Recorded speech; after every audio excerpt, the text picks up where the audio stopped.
How's everybody doing? I'm John from John's Cooks and Barbecue.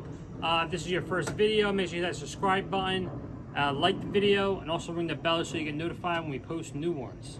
All right. So today we're going to do my first attempt at some cheese steaks on the griddle. All right. I got some ribeye steak in the freezer. I'm going to take that out. I'm going to slice it up with my meat slicer. I got some peppers, some onion. We're going to put in there. It's going to be great. All right. See you at the griddle.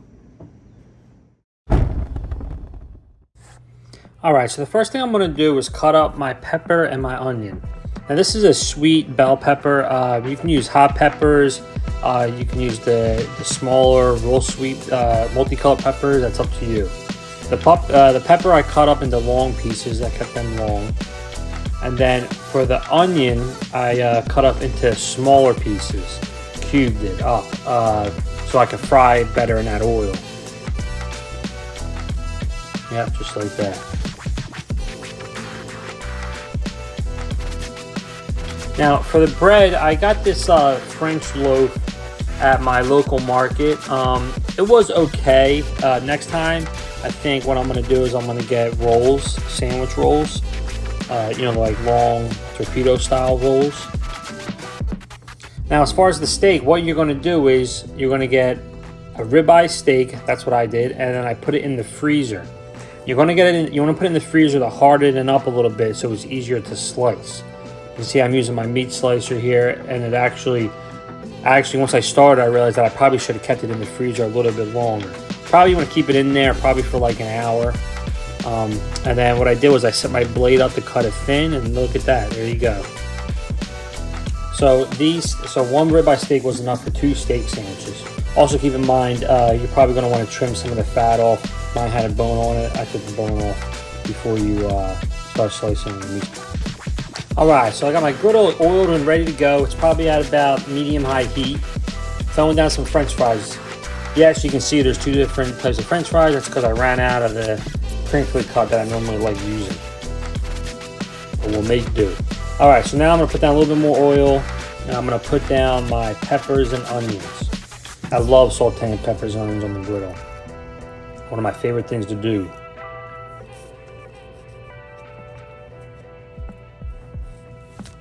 So now what I'm going to do is next, to help them fries cook a little bit faster, I'm going to add a little bit more oil, then I'm going to put the dome over it, and that's going to make it more like an oven.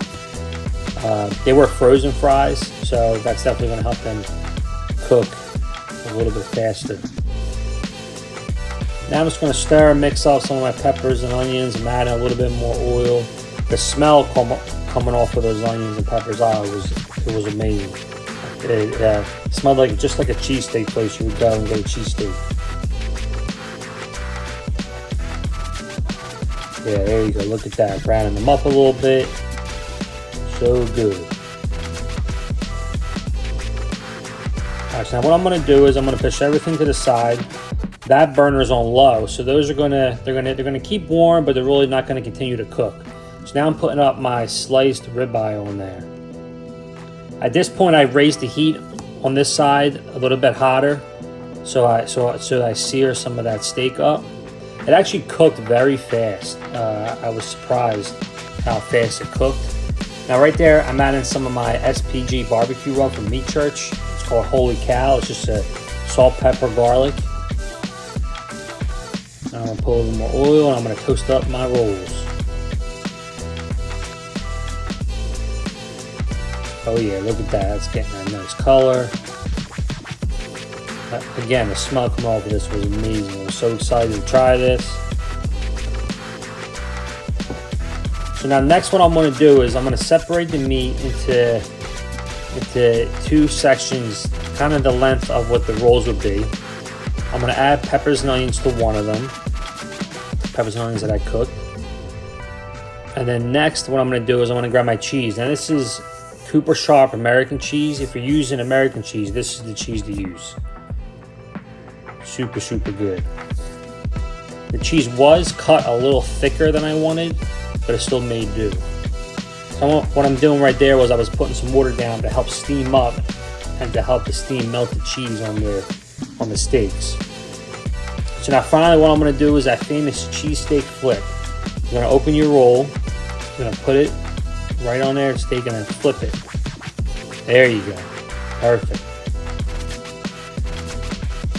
These came out amazing. You know, that ribeye steak was so juicy. The cheese was nice and melted. The peppers and onions added that kick.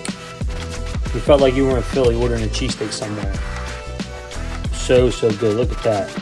Oh yeah, that's what you want. And that's about it. You can see how easy it was. I'm definitely going to do these again. I'm looking forward to making a bunch of them at a time. And that's it, guys. Thanks for watching. And if you want to check out another one of my videos, there'll be one on your screen. And next time, I'll see you all at the griddle. Peace.